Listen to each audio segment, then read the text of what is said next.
I don't think I've ever really spoken here except for 3 minutes or something, and certainly not in this capacity. But as he said, we're moving 50 times faster. And what that means is that many of us, whatever role we were playing, we are going to have to step it up and take on bigger roles. Does that make sense? If we're going to get to that pace. That's logical, right? Because there's no spook God, is there? We waited on that spook God for quite some time. Has anyone knocked on your doors and paid your bills yet? So if you keep waiting, they won't get paid, right? And ultimately, that's why we're dealing with the subject of management. It's to get right into that real world space that we all live in, right? The class itself is only 4 weeks. It's going to come and go. So it may seem like a lot now, the management class. Then the dialogue class is about 4 classes also. It's a brief period of time. So it will be important for everyone to fully engage those classes while they happen, because it's going to go right by just like that. If it's not internalized and used, then it's pointless. Does that make sense? It's pointless. I mean, that means this was a waste. So the value of it will be in your taking notes each Tuesday. So maybe we're used to preaching. This is a little different. Bring a notepad for all the mosques around the country, and you can't take notes. You got to take notes on Tuesdays, okay? You should take notes, period. But somehow we've gotten so far from learning, we're teaching people not to take notes. When 85% of what you hear, you will forget before the night is over.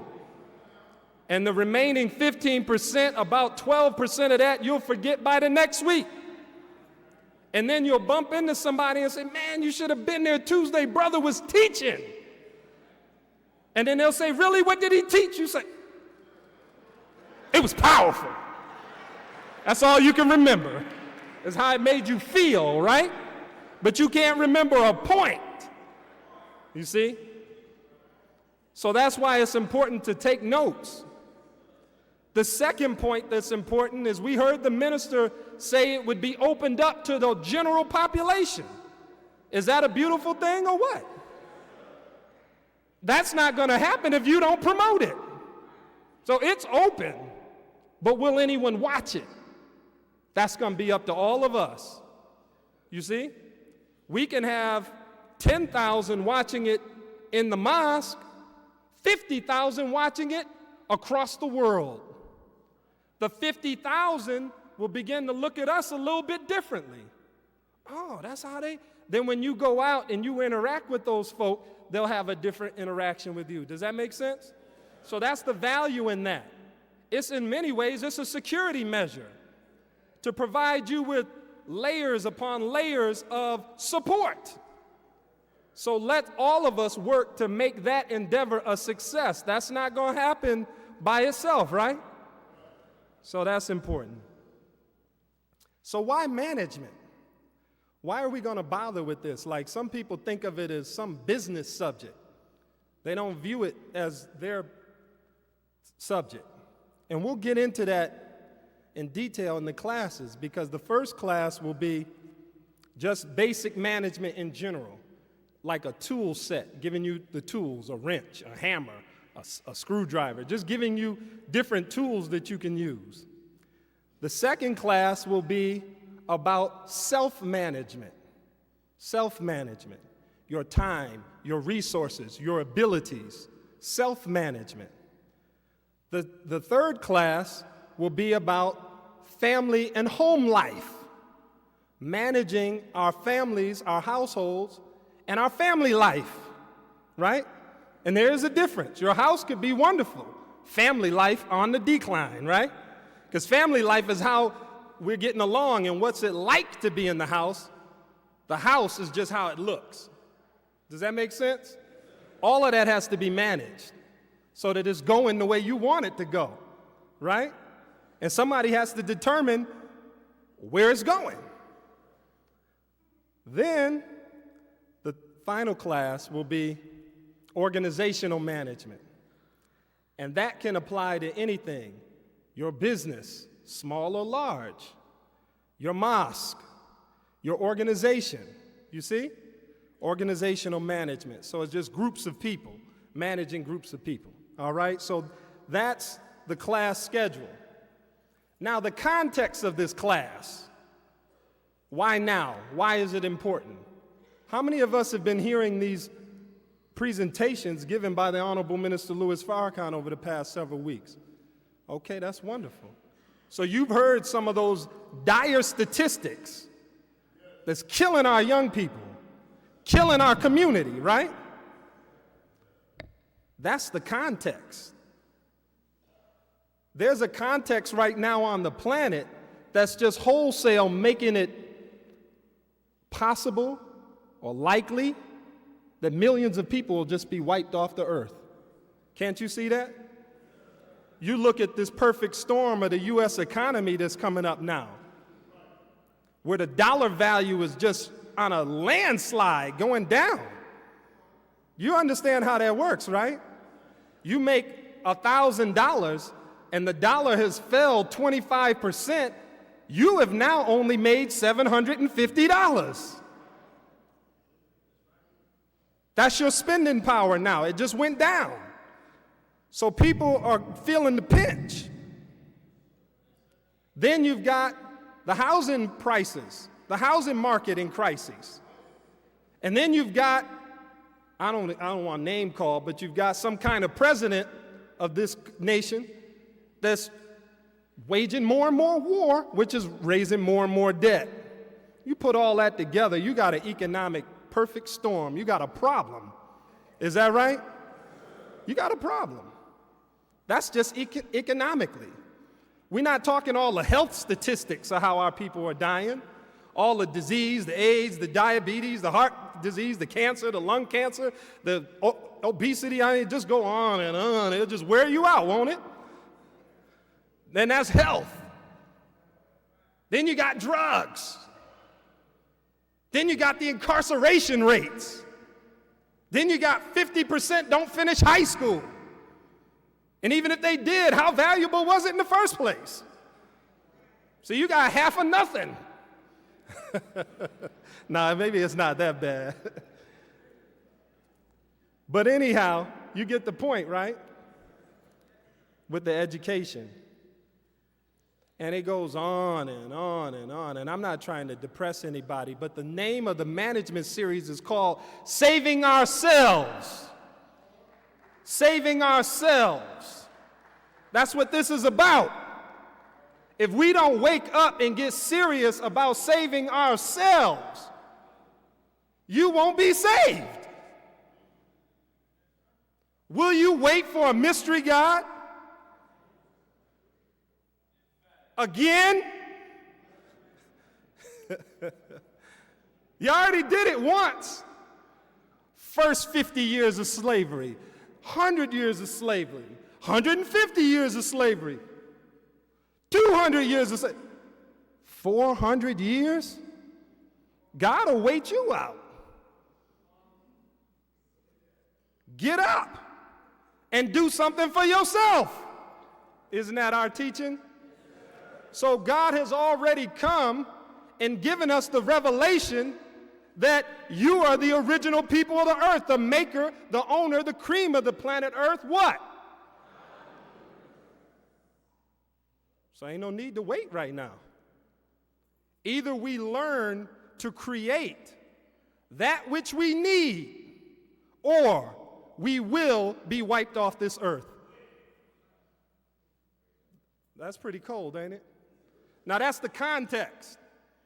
So we can choose to not embrace any of this if we want to. The alternative is what? Death. Thank you. Does that make sense? So it's really, you don't have to take notes. The heat is turned up on this planet right now. And if you don't know how to secure yourself and your family, you'll get cooked. You will have so many problems in your personal life, it will feel like you are drowning. And meanwhile, other people be passing right by you like nothing's wrong. Pushing a fat whip or a bit, right? Just looking at you. Life is rough for those people. You ever seen that? Because that's the way the world is going. There'll be people coming up and people going out. We are to be with those that rise, not with those that fall. There's a process by which that occurs. What is Islam? I would say if you look at our flag, our national, you see the sun, moon, and stars, right? Or after this meeting, you go outside, you look up in the sky, you're likely to see the moon and some stars. Who put those there? You say Allah. Yeah, but which Allah? That we don't know because we weren't there. But all that we see is put there by the original people. Did you know that? That's what that is. So the process here that we are talking about will be how to take the unseen, how to take our desires, how to take our goals, how to take the things we want to have, the things we want to be, the things we want to do, how to take all that potential and bring it out here in the physical world. So that it's not just a spook God, but it's a man and woman God. Do you get that? It's God in person. It's not just the spiritual. It's the spiritual in the physical, in the material. Does that make sense? We want heaven on earth. This is what we're taught. We don't want to get it after we die, do we? Because that might be a flim-flam, right? You'd be dead and say they lied. Then let me go back. No, that was it. You trusted the devil, and he lied. And since nobody has come back to tell us they got it, why believe it's there? Why believe it's there? And truth be told, if it was milk and honey and robes, you can go to the store and get that. You don't even want that, because that ain't your idea of heaven. So I'm just being real. Go get it if you want it. You don't even want it. How do we know you don't want it? Because you don't go get it. So I'm not saying nothing I can't observe is already true. Does that make sense? We can look at one another and tell what we want. See? The seen bears witness to the what? Unseen. That's what that iceberg is all about.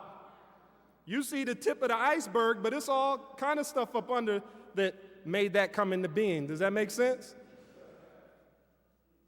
When I came in the mosque in the 80s, like the late 80s, we had this dichotomy, this thing going on, this polar thing going on, the spiritual and the material in the military. I don't know if that, we might have grown out of that by now, but at that time, that's the level we were on. I'm spiritual, I'm militant, I'm spiritual, like they were two opposite things that you had to pick. Are you spiritual or are you militant? You know, like that. But over time, I began to see, I was confused at first. I was like, well, I like both. I like both sides. Why I got to pick?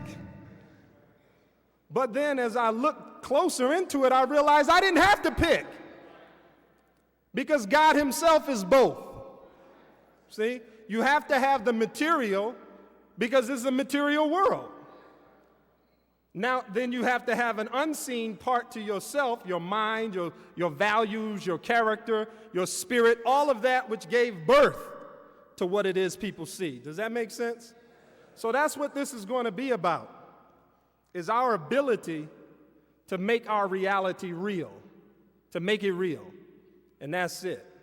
That's what this class is about. So it's an important class, but at the same time, the real application of it will be whether or not our nation just goes to an entirely different level and it's visible. You don't have to preach about it. People can look at it and tell. Do you follow what I'm saying? At a certain point, you just can't keep selling people stuff in words. People need to what? That's it. Many times you hear the expression, seeing is believing. Because when people see it, they'll believe it. Won't they? That's what it means to be a common person. They believe what they look at. If you walk down in a $1,000 suit and jump out of a nice car, they're going to say he's rich. Seeing is what? So our ability to influence people will be so much easier when we represent that which we are talking about in physical form. Does that make sense? You won't have to do a whole lot of struggling to recruit somebody. They'll be asking you, how you get like that? Does that make sense? That's the approach we want to take with all of this. We want to embody what it is we're talking about and be so attractive in that regard that even while the world is in decline, we're on the ascension. That's the way things are actually going to happen. And they will play out like that in this world. The question for us is, which one are we lining up with? We're going to line up with the will of God and then watch us rise? Or will we just wander around like Negroes getting scared and scattered and confused and acting like we don't have wisdom and making the same dumb mistakes that everybody else out here is making? And then wonder why we're in the same condition. See, there's no mystery God. You can sit and watch your watch all you want. You will never come through that door to save you. So this series is called the Saving Ourselves Management Series. One of the things, if you watch the video online, those videos, video classes, one of the things I say in there in the first class is you are only as good as the results that you get. That's an important statement to live by, to not lie to yourself. You are only as good as the results that you are actually getting. And that's it. That's a discipline to just accept that. So, reality has a lot to do with things, doesn't it? And what we will be attempting to do is a shift in our culture. I'm going to say it again. A shift in culture. Say, well, what does that mean? Well, it means this. The culture of Islam, the culture of God, is actually being it is. Well, we're away from that right now. We're Negroes. So Negroes don't have the power to say being it is. That's God's power. The what? Maker. Yeah, that's what that is. Being it is. If you make it, you what? Own it. So you'll never want for anything because you can make and own anything you want whenever you want. Just like that. Just like that. Just like that. Now, you may not have confidence in that. You might be sitting there looking at me like, it ain't that easy, brother. You might be thinking that. Well, guess what? I observed that too. It ain't that easy until you get good at it. Like that, huh, brother? When you get better at it, it does get a little easier. So maybe your first goal might look big as can be, and then you go to do it, and it takes forever, but then that second one, it gets a little easier. And the third one gets a little easier. And before you know it, you will get in a groove. And then when you train your children in how to make their will real, then through your lineage, you will find the God power coming back through your family. How about that? So that's to that thought that I heard in the audience. We have to practice this stuff and then teach it to our children and then over the generations. See, we're not just this one person standing here. We represent a lineage that goes back to God that went down into the dumps and is on its way back up. We're like stock in a company that plummeted. The Dow Jones just fell 40,000 points. That's the Negro. Used to be the most valuable people on earth, then they just fell down into nothing. But, teach on the Joneses, come on. But if you look closely enough, you will find that this black man and woman in America, even though we look like we're crazy, among us are the greatest people right now on the planet Earth. And that's a fact. That's a fact.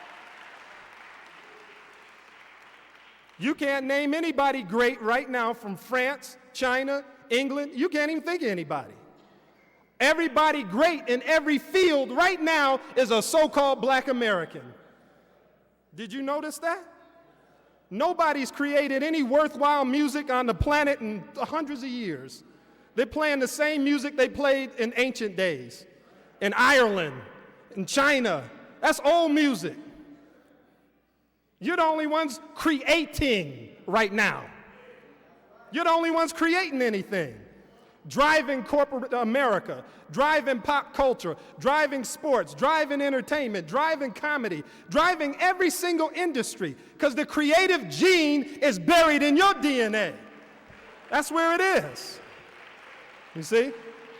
And so God has come now giving us a software package called the Supreme Wisdom to activate dormant genes that's already in your genetic makeup. Does that make sense? That's the way it is. People trying, I'm going to wrap it up. I know we're out of time. But this enemy has really tried to wipe black folk out. But that's why we were taught we are the tribe of Shabazz. And if you know these teachings, you know what that means. Shabazz means that which is not created and can't be destroyed. So no matter what you put on them, slavery, Jim Crow, lynching, segregation, poverty, heroin, crack, prisons, no education, AIDS, diabetes, the Negroes are still there.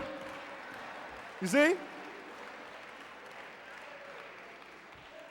So basically, you might as well just get comfortable. You ain't going nowhere, because you actually can't be wiped out for real. You just really can't. They're going to wear themselves out trying to figure out how to kill you. You make roaches look easy. It's a rough task. You're not getting rid of no Negroes. So we might as well just accept the fact that we're not going anywhere. This is our earth. So let's get serious about what we want to see.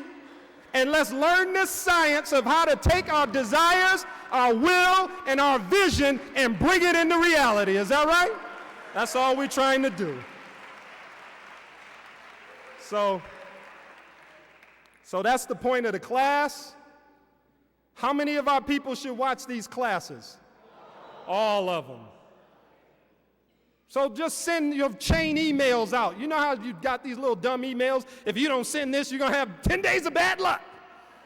Make up one of those. If you don't watch this class, you're going to go to hell.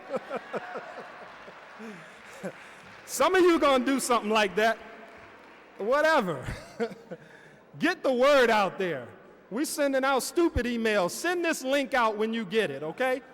And make sure thousands of our people watch this, because it'll give them a better chance at surviving the fall of this world. So I thank you for listening, family, and I greet you in peace. Assalamu alaikum. All praise is due to Allah.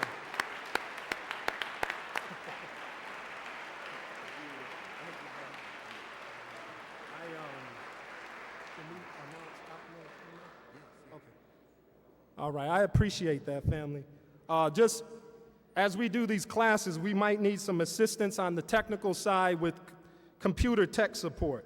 So if you are deeply knowledgeable about computers, you can email Brother Ahmed Muhammad at ACM, as in Michael, E as in Elijah, M, Muhammad like Muhammad, ACMEM at SB as in boy, C, global.net. So it's ACMEM at sbcglobal.net. And then you can help.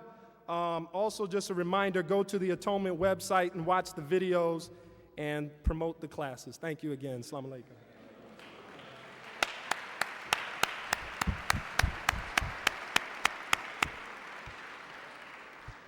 We want to thank the Honorable Minister Louis Farrakhan for these courses of study and for tonight's national class on lawful dialogue and management.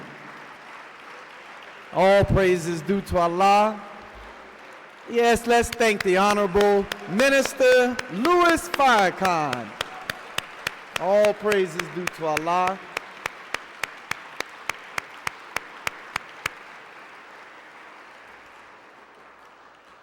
Let us thank again Brother Abdul Alim Muhammad for his hard work and his introduction tonight of the science of lawful dialogue. Let's give Brother Dr. Abdul Alim Muhammad another warm round of applause.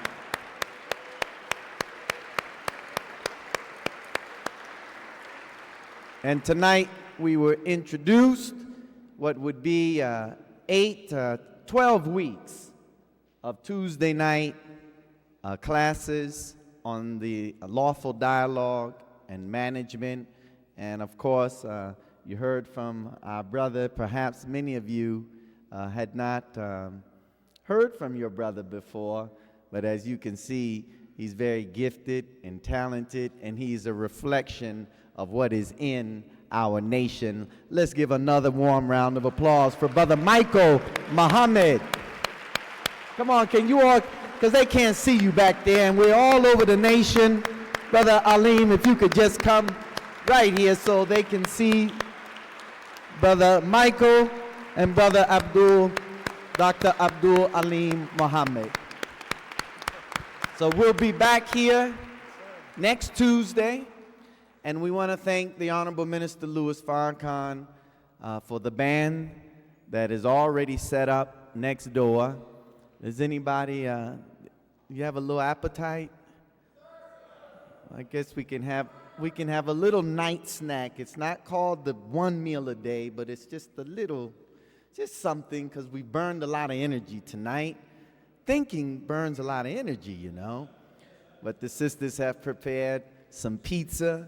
And always keep this in mind, because Master Farad Muhammad and the raising up of the Honorable Elijah Muhammad and our beloved minister that is in our midst, they were born to defeat and end the world and the works of Satan. So if Muhammad said one learned Muslim is harder on who? Harder on who? Than 1,000 ignorant worshipers.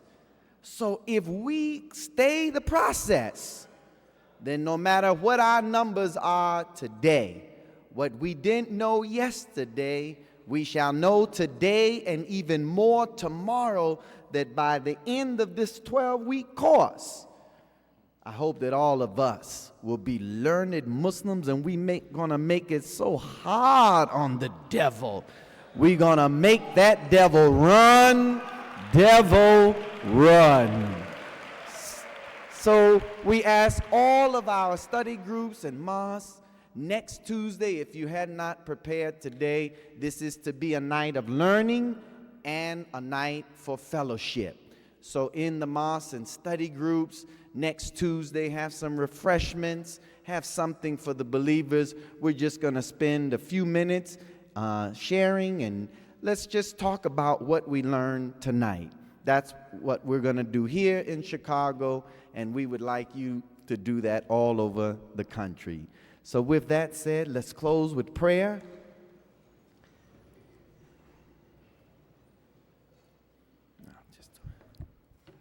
And tomorrow is Wednesday night, back at the university campus. That's what this is. It's going to school. Tomorrow it's what the Muslims believe. And we should be able to get right into the heart and the core of those 12 points, which is what? Number 12 itself. So that's tomorrow's discussion, beginning at 8 o'clock tomorrow. And then Friday, of course, the Honorable Minister Louis Farrakhan will be back with us at 7:30 p.m., 8:30 on the East Coast. Thank you. In the name of Allah, the Beneficent, the Merciful, all praise is due to Allah, the Lord of the worlds, the Beneficent, the Merciful, Master of the day of judgment in which we now live. Thee alone do we serve, and to Thee alone do we beseech for help. O Allah, guide us on the straight path, the path of those upon whom You have bestowed favors, not the path of those upon whom Your wrath has been brought down, nor of those who go astray after they have heard Thy teachings. Say He, Allah, is one. Allah is He on whom we all depend. He begets not, nor is He begotten, and there is none like Him. I bear witness that nothing and no one deserves to be served or worshipped beside Allah, who came in the person of Master Farad Muhammad. And I bear witness that the Honorable Elijah Muhammad is the Messiah, the exalted Christ. And I further bear witness that the Honorable Minister Louis Farrakhan is their divine reminder, servant and warner among us. Ameen. So brothers and sisters, we will now go over to the gym for our social evening and fellowship, where we have refreshments and excellent pizza has been prepared, and let us enjoy the music and the band that the Honorable Minister Louis Farrakhan has provided for us this evening. Thank you.